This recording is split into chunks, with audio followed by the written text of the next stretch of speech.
Buenas noches, somos Braulio Morales y Guillermo Jiménez, estudiantes del posgrado en Ciencias de la Computación en CIMAT, y vamos a presentar nuestro proyecto de la materia Optimización 1. Adelante, Memo. Tienes tu micrófono apagado. Hola, gracias. Mucho gusto. Nosotros vamos a hablarles acerca de una implementación de un algoritmo propuesto por eh, Matthias Hein y Thomas Boller. Nosotros vamos a implementar un algoritmo para obtener la primera componente principal con la restricción de que sus componentes sean esparsos. Nosotros no estamos interesados en obtener una interpretabilidad de los componentes principales, pero quitando restricciones acerca de el tiempo de cómputo que PCA clásico tiene y restringiendo que ahora la mayoría de las entradas sea cero para tener una interpretabilidad más sencilla de los datos. Antes de pasar al tema de PCA disperso, pues primero vamos a recapitular el problema de PCA original estándar, en el que se da una matriz de datos donde las variables, las columnas representan las características y cada renglón representa una observación. Se asume que es una matriz centrada con media cero y se construye la covarianza sigma dada por X transpuesta X. El problema de PCA consiste en resolver los problemas de optimización 1 o 2, que son equivalentes. El segundo es un cociente de Rayleigh, donde se quita la normalización, pero se divide entre la norma de la variable. Esta solución es conocida y está dada por el eigenvector de la matriz de covarianza con el valor propio más grande. Adelante, Memo. Entonces, como observamos, realmente tuvimos una restricción y después la relajamos. Vamos a tratar de hacer lo mismo, pero ahora con nuestro problema de PCA escaso. Lo que nosotros primero tenemos es W transpuesta sigma W, que es la varianza, y tenemos las restricciones respecto al valor, al vector y a la norma cero, que simboliza o representa cuáles son los componentes no nulos. Lo que vamos a hacer ahora va a ser construir este problema análogo y ahora tenemos esta función alfa.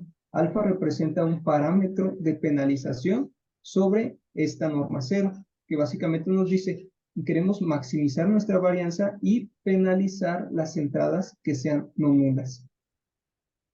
La teoría clásica nos dice que existe la relajación semidefinida. Este problema consiste ahora en enfocarse en modificar la matriz de covarianza vía una matriz semidefinida positiva W, y ahora vamos a penalizar en un factor ρ la suma de los valores absolutos de la matriz W, o lo que es equivalente a la norma L1. Nuestro problema ahora se representa como 5, donde tenemos la restricción de que W sea semidefinida positiva y que la traza sea igual a 1. Después bajar un poco. Y este problema tiene su problema dual, que se representa como 6, donde, de lo que habla el artículo, vamos a proponer una función f, cuyo argumento sea esta matriz semidefinida positiva, con restricciones en sus entradas en valor absoluto. Lo que los autores proponen es utilizar una función objetivo regular o suave, con la que podamos aproximar la solución. ¿Puedes bajarle un poquito más? Entonces ahora tenemos esta expresión f beta de w, donde beta, bueno, ahora f si es una función suave,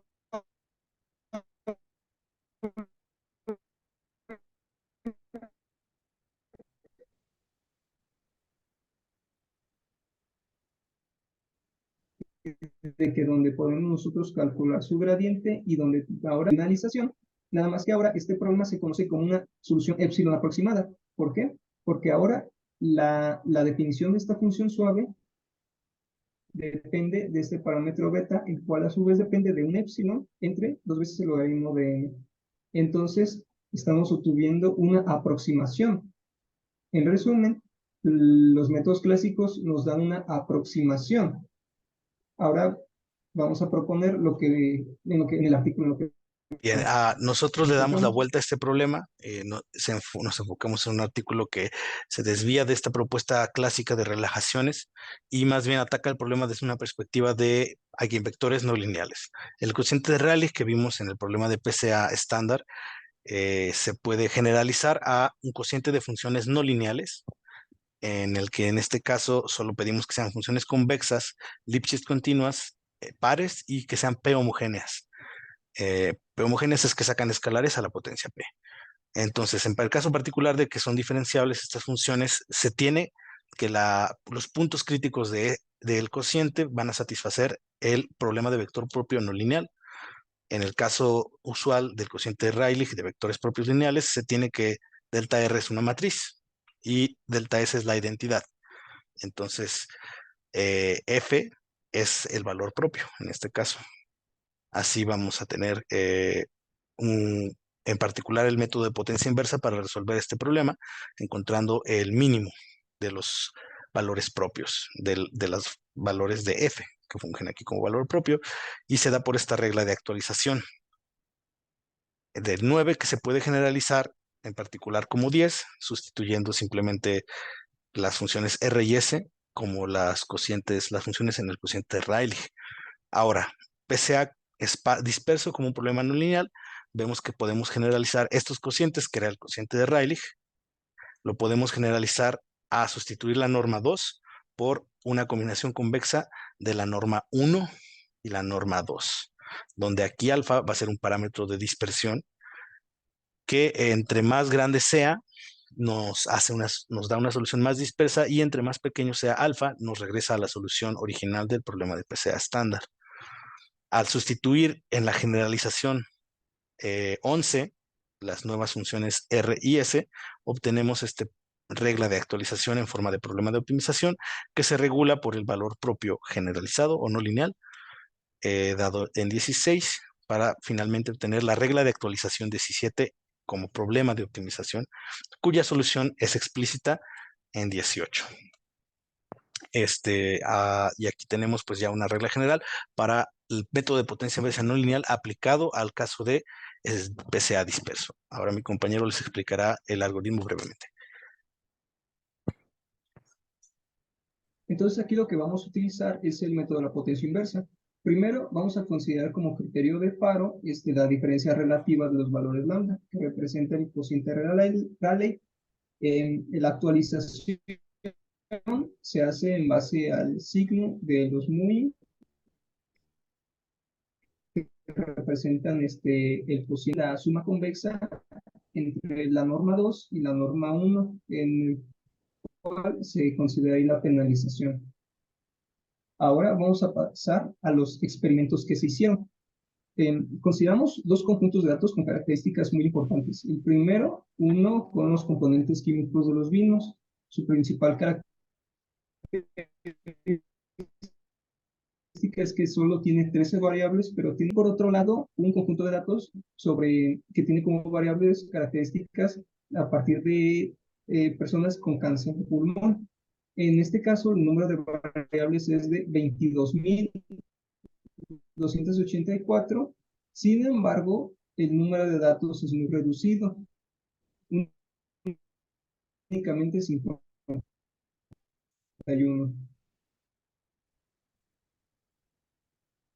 Entonces ahora pasaremos a la explicación del algoritmo Bien, de implementación. los experimentos que realizamos se hicieron primero sobre el conjunto de base de análisis químicos de vinos. Básicamente se aplicó nuestro algoritmo y se comparó con el algoritmo de scikit-learn de la librería. Y un segundo.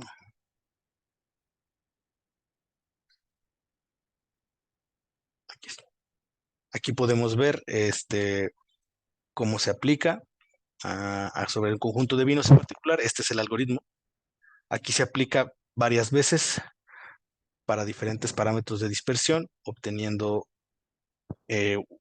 diferentes valores de varianza explicada.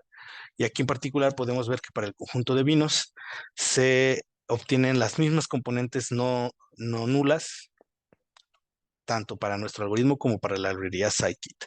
Se hizo lo mismo para el conjunto de genes, en el que se cargan los datos de genes asociados a cáncer pulmonar y se realiza el mismo proceso.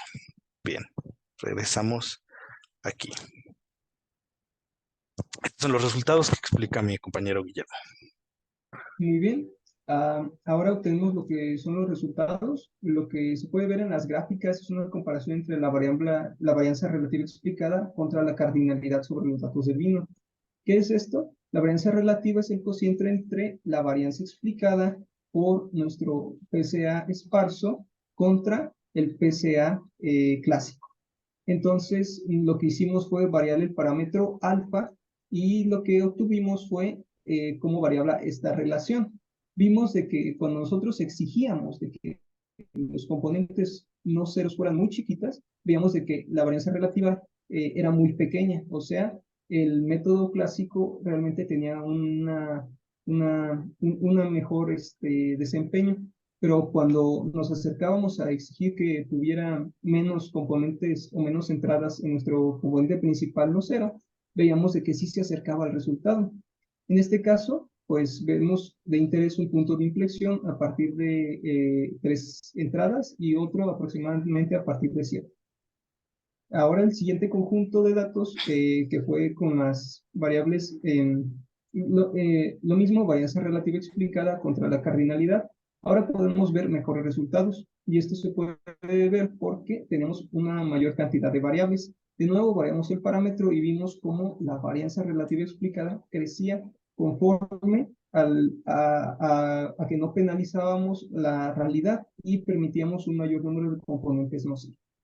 En ambos casos tenemos un comportamiento en el que requerir o penalizar más la dispersión, requerir que muchas componentes sean cero, nos hace explicar menos varianza. Entonces hay un balance, un intercambio entre realidad o dispersión y varianza explicada. Obviamente, el máximo de varianza que se explica es PCA sin restricciones. PCA estándar es la dirección que más varianza explica, pero vemos que se acerca bastante, inclusive teniendo la mitad de las variables, uno puede alcanzar cerca del 80% de la varianza, que explicaría la primera dirección principal del PCA estándar. Ambas ejecuciones del algoritmo sobre los dos conjuntos de datos dan iteraciones bajas para los vinos de promedio de 5 a 6 iteraciones y para los datos de cáncer pulmonar en un promedio de 17 iteraciones. Ambos métodos tienen una diferencia pequeña en máxima diferencia con respecto al método implementado en la librería de Python. Y pues eso es todo. Podemos ver cómo este algoritmo exitosamente puede resolver el problema de optimización desde una perspectiva diferente, que es la de eigenvectores no lineales en lugar de la clásica.